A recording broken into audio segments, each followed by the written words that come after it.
ഇന്നലെ ഈ ഒരു ഹെയർ ബാൻഡിൻ്റെ വീഡിയോ ഇട്ടപ്പോൾ വോയിസിന് എന്തോ കംപ്ലയിൻറ്റ്. പക്ഷേ ഞാൻ ഇട്ട് ഒരു മണിക്കൂർ കഴിഞ്ഞാണ് ഞാൻ വീഡിയോ ശ്രദ്ധിക്കുന്നത്. അപ്പം ഇന്നൊരു ക്ലിയർ ആയിട്ടുള്ളൊരു വീഡിയോ ചെയ്യാമെന്ന് വിചാരിച്ചു. ഞാൻ വാങ്ങിച്ചിട്ടുള്ള ഈ ഒരു ഹെയർ ബാൻഡ് വന്നിട്ട് 5 രൂപയാണ് എനിക്കായിട്ടുള്ള ഒരു ഹെയർ ബാൻഡിന്.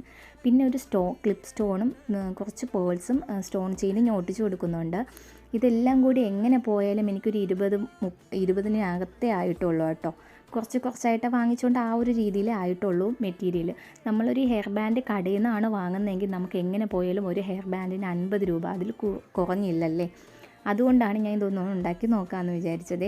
അപ്പം ഒരു ക്ലിപ്പ് സ്റ്റോൺ ഒട്ടിച്ചതിന് ശേഷം ഞാൻ അതിന് ചുറ്റും പേള്, അതിന് ശേഷം ഞാൻ സ്റ്റോൺ ചെയിൻ ഒട്ടിച്ച് കൊടുക്കുന്നുണ്ട്. എന്നിട്ട് ക്ലിയർ ആയിട്ട് ഒന്ന് കട്ട് ചെയ്തെടുത്തതിന് ശേഷം ബാക്കിലൊരു വാക്സ് ഷീറ്റ് ഒട്ടിച്ചിട്ട് നമ്മുടെ ഹെയർ ബാൻഡിൽ എവിടെയാണോ വേണ്ട അവിടെയും കൂടി ഒന്ന് ഒട്ടിച്ച് കൊടുക്കുന്നുണ്ട്. ഫൈനൽ ലുക്ക് ഇഷ്ടമായാലും ഇല്ലെങ്കിലും നിങ്ങൾ കമൻറ്റ് ചെയ്യണേ. അതുപോലെ ചാനൽ സബ്സ്ക്രൈബ് ചെയ്യാനും മറക്കരുതേ. താങ്ക്